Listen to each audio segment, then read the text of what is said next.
Hello and welcome everyone. So this will be the last topic we'll cover in Matplotlib, and we'll learn animations in Matplotlib. By no means this will be in complete lecture on animations. There is a lot to learn, but I'll just cover the basics of animation so that if you read your documentation on your own, then you should be able to at least understand it. Okay, can anybody explain me what an animation is? What do you understand by animation? Anyone? Yes, go ahead. Sir, an animation is a series of frames that are displayed one after the other quickly. Beautiful. Yes, absolutely correct. So what Fahad said is the animations are sort of consecutive frames. If you have multiple frames and you show them together, that gives an effect that this is sort of moving. It is like a video, and if you just remove the audio part from it, okay, and it's something like that. You animate basically, and by the word animation, it means there is something moving. Something is moving. How do you move it in the computer screen? Is you have these couple of frames, okay, and it may be a lot of frames, and then you just merge them together and show it along the time. Okay, there's a temporal aspect associated with it. Okay, everybody agrees on this. So this is how an animation is, or animation or a video without the audio, and then when you put audio on top, so it will make it a video. Okay, so this is what, and you might have heard the terms like 32 fps. That means 32 frames are shown per second. Okay, you might have heard 60 fps. 60 fps is 60 frames per second. Basically, we are taking the frames continuously and showing them along the temporal axis, showing them along the time. Okay, now we have seen how to create these figures, how to create these plots in Matplotlib. So can we somehow do the same thing? Okay, if we can, let's suppose we can do the same thing. We can create couple of pictures like this, or a couple of plots, and then we'll show them along the time. That will create an animation. Okay, let's suppose if there was no animation module in Matplotlib, we should still be able to animate it. Who agrees on this point, that we should be able to animate it if we just create a lot of frames and put them together? Okay, that should be the most obvious case, and that's how Matplotlib has done the animations. Okay, what they have done is they basically take these figures and then change the data on the figures and keep on changing the frame. Let me show an example like this. So let's suppose we are plotting something. We are plotting a scatter plot. Say we are plotting a scatter plot. Okay, the final scatter plot will look something like this. Let's say final scatter plot will look something like this. Something like this. But what if we want to animate this? What if we want to animate? Okay, you know that for scatter plot we have two things. We have x and y. Okay, can you tell me what to do so that we can animate it? We have how many points? 1 2 3 4 5 6 7 8 points are there. Okay, what should be the obvious answer to animate it? How can we animate it? Muzaffar, what do you think? Sir हम वो x और y की value change करेंगे तो एक point मिलेगा उस और टाइम के साथ उनको बहुत सारे वो at every t we get two values of x and y, उसको फिर प्लॉट करेंगे एक एक पॉइंट और सबका मर्ज करके ये right. So basically the short answer is we'll create 9 plots, something like this. क्योंकि हमारे पास 9 points है, 1 2 3 4 5 6 7 8 points rather, 8 points. We have 8 points. We'll create 8 plots. So in each of the plot we'll show one point, but first we'll, let's suppose, show this point, then this, then this, then this, something like this. So what we have to do is because we have this data, so in data we have this x and we have the y. Okay, usually x is a list and y is a list. So what should we do now? So when we are doing it, so we should have just one x value in this. So we should have x1 and y1. So in the first plot, when you do it, we'll just plot that point. Okay, when we come to the next iteration, or maybe show the next plot, let's suppose we'll delete this plot somehow. We'll delete that plot and then come up with this, but we'll still keep the data, or maybe we won't delete the plot, we'll just have that plot, have that point. Now we have x2 and y2. When we are plotting the second plot, we'll plot this, and it initially will be there, or maybe we can plot it again also. So we have x1, x2, so it will be like this. So in the first frame we have just one point. In the second frame we are plotting the first point also and the second point also. In the third frame the plot, first, second are plotted and the third is also plotted. But we should now keep in the mind that there is this temporal aspect where we have this time axis So within time we should do, let's suppose, point by point. So this will give a notion that we are creating animations. Or this is one way of doing it. Let's suppose read the points one by one, or do something else. Keep everything at one place first. Keep x1, y1 as the data first, okay, for data, and then change the data, say x2, y2, some data like this. Make data such that when you are plotting it, each time you are plotting, you are changing the data. Okay, one thing is you have the data with you and you are just plotting first point, then moving on second point, third point, fourth point. The second way is that you are creating the data itself. The first thing is you have data, okay, and then second thing is you are modifying data. Oops. You are modifying data.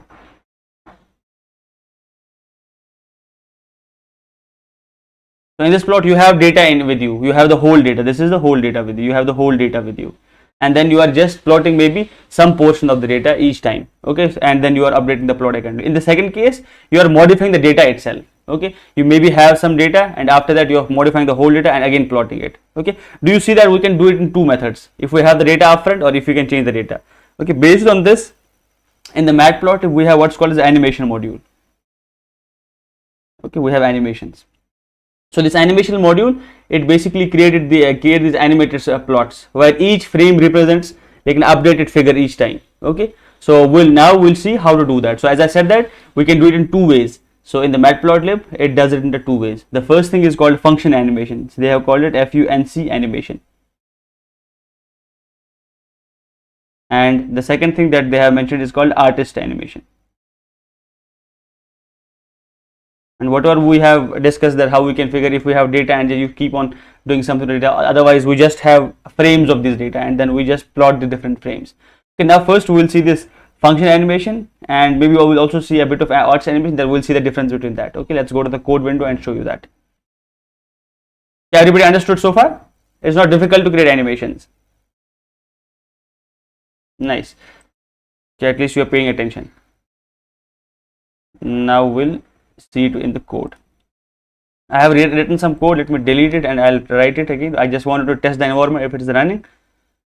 So the first thing that we'll do is, as usual, import matplotlib.pyplot as plt. Okay, I'll disable this because it gives me auto completions. So I'll disable it. Now the second thing is, because I want to create some data, I'll import numpy. Import numpy as np, and then what I'll do is I have a matplotlib animation module, so I'll also import that. So I'll say import matplotlib. Okay, in this we have to go in the animation part, animation, you can see that, and I'll say import it as animation. This is how I'll import it. Okay, basically this module is required for the animation. Now I told you there are two ways. The first way was function animation and the second way was artist animation. So in the function animation we'll see the same thing that you have to do. There is no change when we create the plots. Again we'll do it in object-oriented style. We'll say figure comma axis, and then how do we do it? We say plots.plt.subplots. Okay, subplots. How many we want? We just want one, so we'll not give anything. Now we'll create our data. So the data, let's suppose we want to plot a sine line or something. We want to have a continuous line. So we'll say x is equal to, we'll plot the x-axis first. So this will be np dot linspace. Okay, so here it is. So we'll give the argument between 0 to 2 pi, 0 comma 2 multiplied by pi. So np dot pi is the function. So this created our x-axis, and how many points do we want in between? So we want 100. So first let's test it till this. I just wanted to ensure that we have x points. So here I'll just write python ani dot pi. You can see these are x values. Yes, it works perfectly. So now what we have to do is, now comes the part where what we'll do is we'll keep on updating this. Basically each frame will be updated. Okay, we'll write an update function. Before that I'll write animation function. So how to create animation is, I'll say ani, let's suppose this is animation, and call that animation module. I'll say animation, okay, dot, because I'm saying that there are two methods. The first method is which is called as function animation, and second is artist animation. The first method is function animation that we'll use here. So function animation, you can see it over here. So what it does is it will take the figure. So whatever figure you plotted, it will take that as an argument. So we'll take this figure as an argument because it has to make change in that figure. Okay, then I'll say I'll write something. I just wrote underscore. I'll write it after that, and now I'll see how many frames do you want. Okay, I want, let's suppose 100 frames, something like this. Okay, then it takes for this purpose of optimization, it takes an argument which is called as blit. That's our blit link. We'll go it maybe if we got time today, I'll tell you what this argument is. So we keep it as true, and then within the intervals of 50. Is the interval there? I need to check. I suppose it is there. If it is not there, we'll have to check documentation, but I suppose this intervals is there. Okay, so I have this one argument which I have not written. So here it takes a function. So this argument is basically a function which updates the figure continuously. Okay, it updates the figure continuously. So it modifies it. So we'll write this function over here. Let's call this function definition update. Okay, what it will take as an argument? It will take a frame as an argument because it has to update that particular frame. Okay, it will take the frame as an argument, and what it will do is it will update, let's suppose whatever is on the figure currently. So we'll say line dot set. So there is the set method. So we'll say set y data because we will be changing y data because our x is fixed. Okay, and then we are creating data on the fly. So it is like the first method which I said that we have the data, x is there, and we are computing the other point of that, and this data is being created on the fly. And the second method was where we'll keep the data. We have the whole data and we're keeping the data one by one in this maybe a list or iterable. So we'll say set y label. Okay, and then I'll give the y howsoever I compute the y. So I'll give it like that. So this is my x, and I'll say y is equal to np dot sign. So I will paste this from the documentation so that I don't make mistakes. So I'm saying np dot x plus this, make a slight nudge in this and multiply that by the frame number. Okay, and then I'll say return this line. Okay, return this line. Okay, so this I'll also ask this is my line. Here I'll have to define the line. So line basically is ax plot, and we have this x and npx. This is how we'll plot this line. So you have seen this is our line plot. Okay, that is the plot. So that's what I'm giving over here. This is a line dot set. I'm setting the y label to it and giving this as an argument. Okay, so that it sets the y label to this. Now if you see this animation, what it does is it will take this update as an argument now. Okay, if I just print update over here. So again, I'll just go through the code. The first thing that we said is there is a special module called animation in the Matplotlib. We just imported that, and then we created normal figure. This part and this part is pretty much known to you. Okay, we create x data, and then we said np of it. This is my y coordinate. This is my x coordinate for the line plot, and this is the line plot. So here the additional thing that we did is we said animation. So animation is equal to animations dot function animation. Okay, this is one way of creating the animations. And then I'm saying the figure, give the figure that you have created, and then this update method.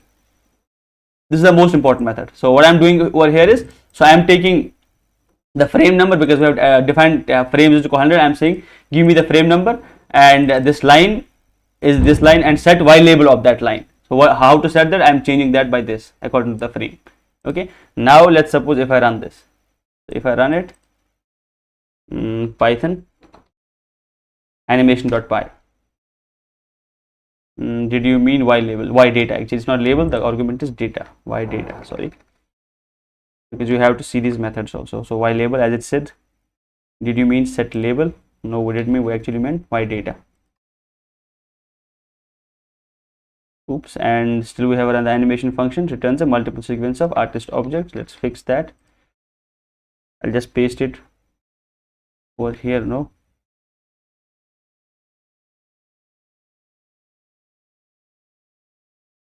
I pasted it directly now without, I might have made a mistake while typing. So now we'll see it. Okay, you can you see the animations? No, you can't. Give me a second to show you the animation.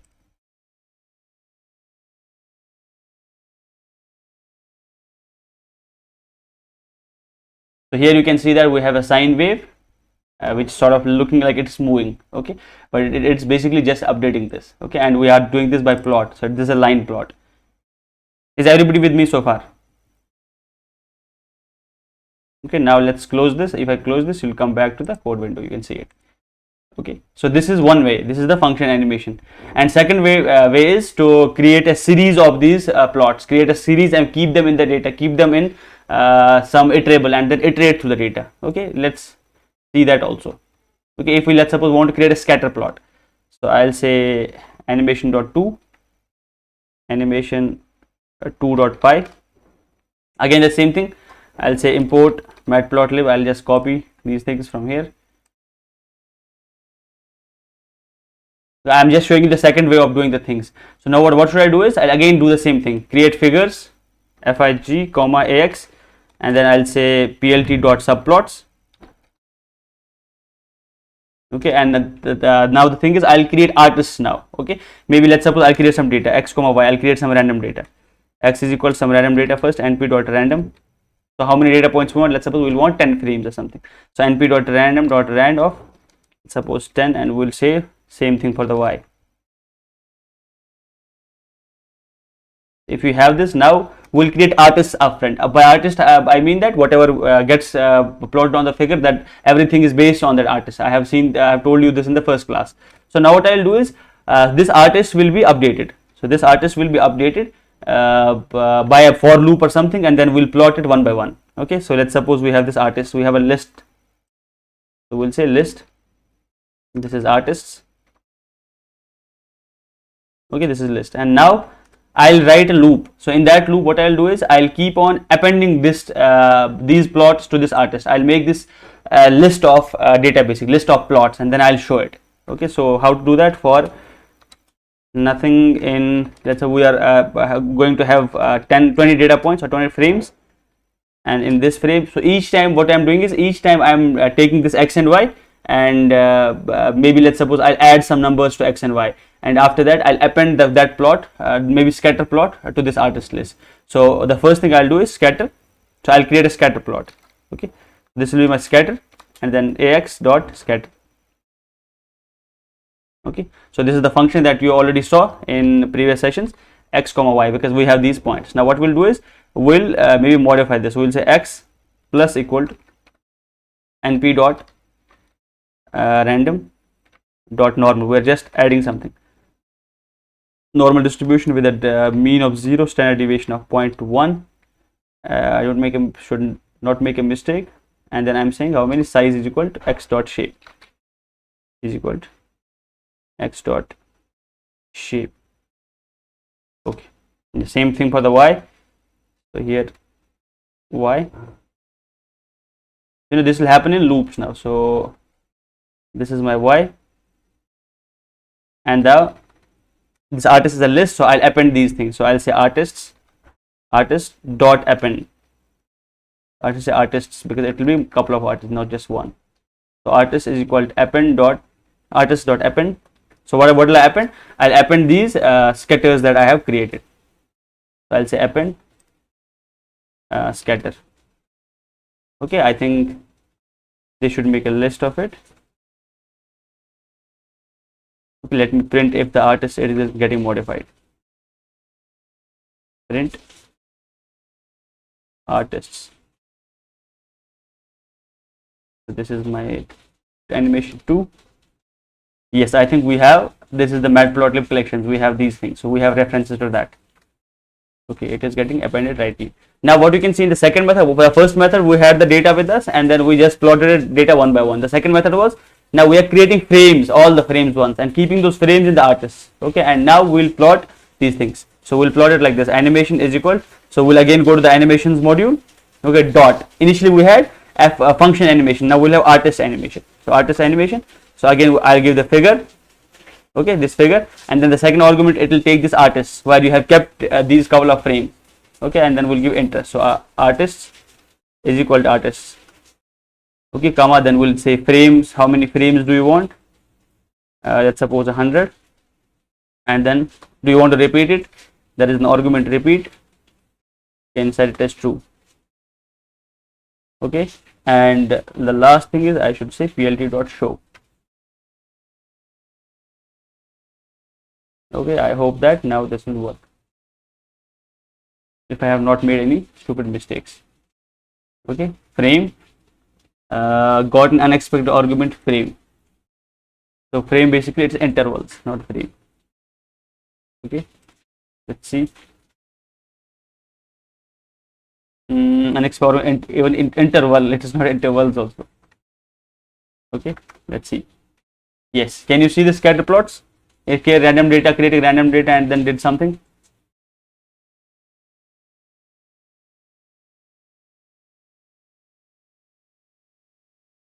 Can you see it? Brownian motion. Say this is randomness. So I won't call it Brownian motion. Brownian motion is something that is well studied. So this is not Brownian motion per se.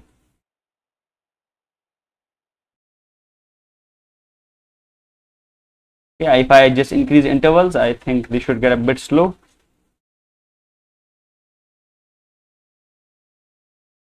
Can you see it? I just basically took it 200 intervals. Now you can see it a bit slow.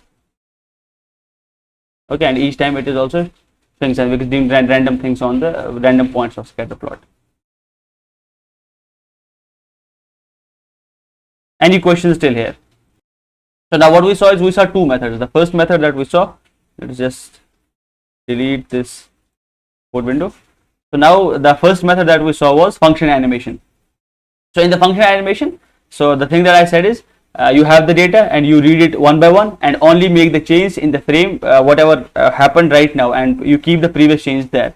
Okay, so the core steps that there are, it's mentioned in the documentation. There are a couple of steps, you can read it from there. Set up the initial plot, define this update function, create the function object. Okay, and how to now set up the initial plot. You saw that how to set up the initial plot.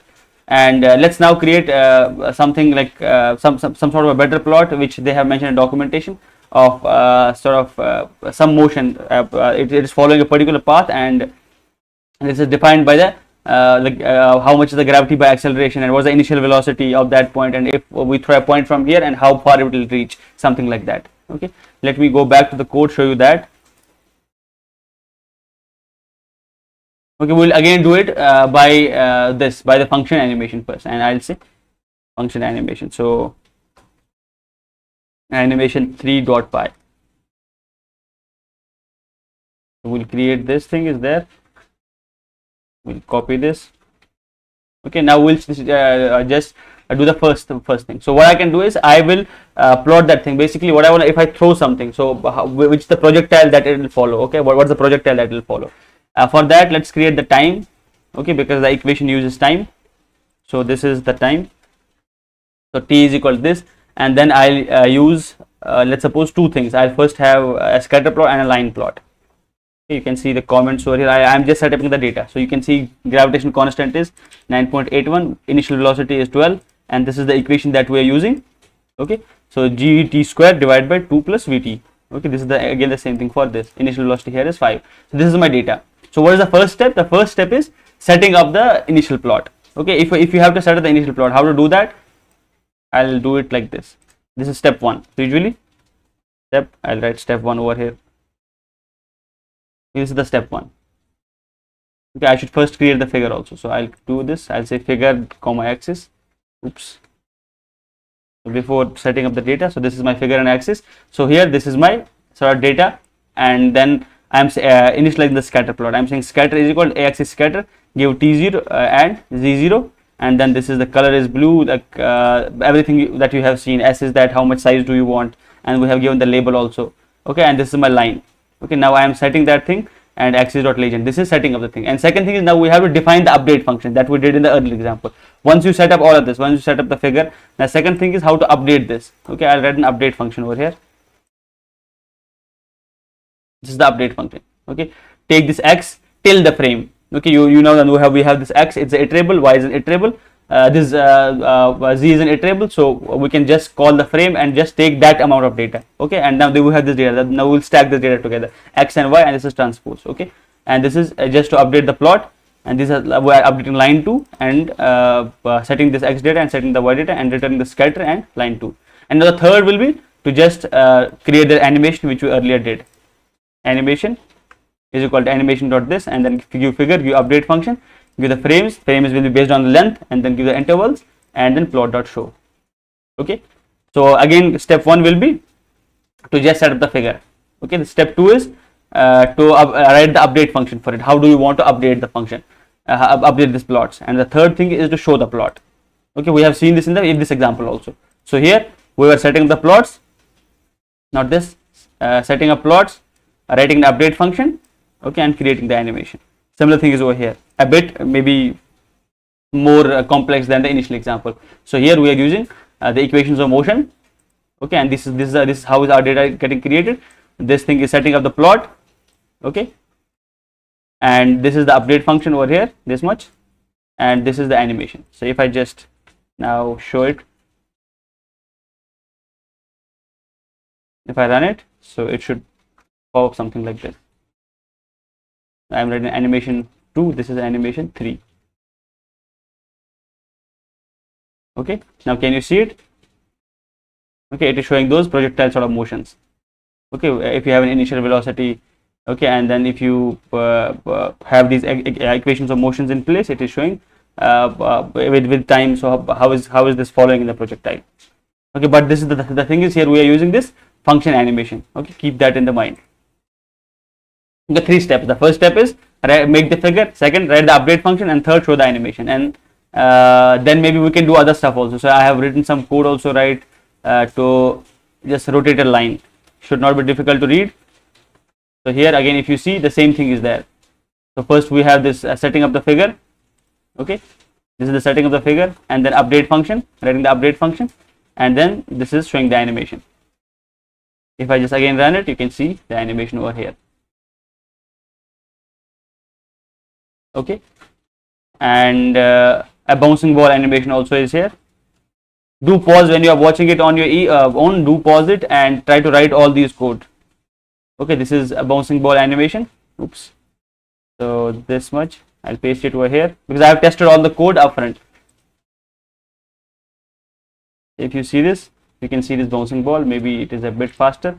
Change the intervals to some 200. You can see this. Okay, and then we have pendulum oscillation. Do read them when you get the time, because each of these things you can see that there will be equations written over here. This is theta, and how do we change this theta? Okay, I don't want to explain the physics. I think that is up to you to figure out how to define these things. If I again do the same thing, you can see this sort of pendulum. You have this, and theta is getting changed over here. Based on the theta, we change the x and y coordinate of the point, and it is looking that we are just having this pendulum, which is doing this simple harmonic motion. Okay, then in the artist, so in the artist, what we basically do is we have the frames up front. So I'll just create one more file over here. I'll say animation4.py.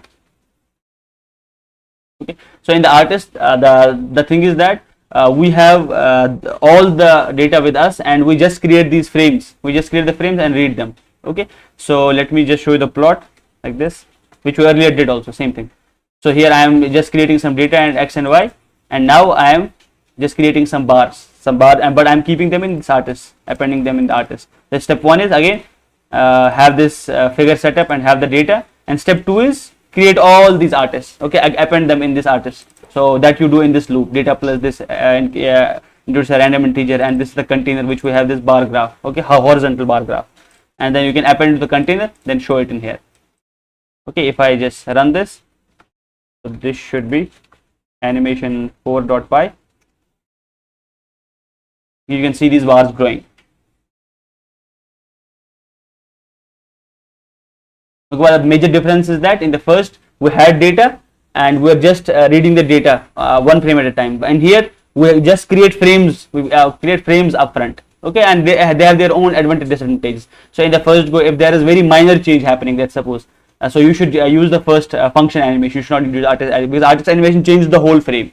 But if there is very minor change happening, so from an optimization point of view, you should use the first one, where you can use function animation, so that you just don't track all the change, because there is very less, maybe just one dot is changing on the screen. So it doesn't make sense to just wipe through the whole screen and again create a new frame. But in such a case where you are changing most of the components in the figure, so it is better to use this artist animation.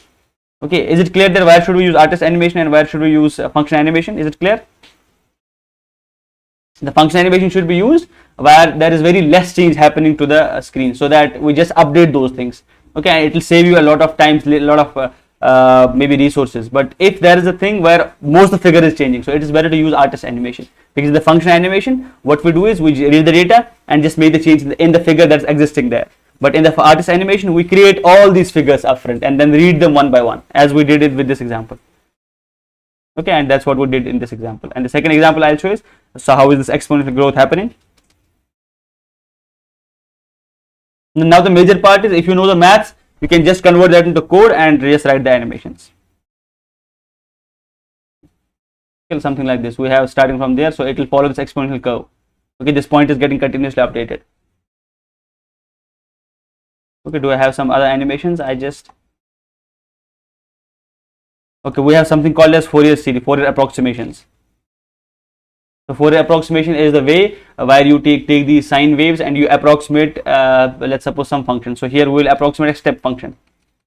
Okay, read this code because I don't want to get into mathematical details right now. So otherwise I would have explained to you what this Fourier transform is, how to do this, what is the meaning of approximation.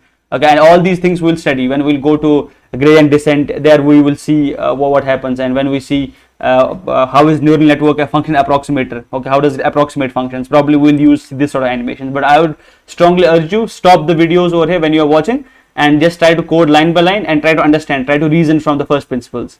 Okay, so if I just now run it, you should be able to see first sine wave, and then we adjust it, just keep on adjusting it so that we approximate the square wave, or maybe a step function. Square wave is some sort of step function. Okay, by using these Fourier approximation, where Fourier it uses the sine wave. Okay, again if you see the same thing will be over here. So we set up the figure and this is our data. Okay, this and now this is creating all the frames. So we are creating different artists. Okay, and then we are reading it over here. The steps are the same, 3 steps. First step, set up the figure and create data. Second, populate these artists and then read it from and create the artist animation. Okay, I hope that this is clear now. Now you are in a position to write animations, but the only part you should know is how does the math behind work, and then you should be able to test the code. And there are 2 ways, and you know when to use what. Okay, and then you sometimes need to write these animations maybe in a video format or something like that. So animation object, they can be saved the disk in various formats.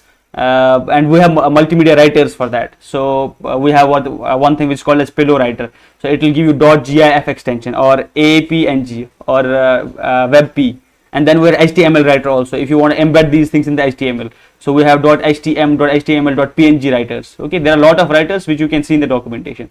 Okay, how to do that? Let's suppose if you want to save something. So maybe I'll just copy one line and show you how to save the animation.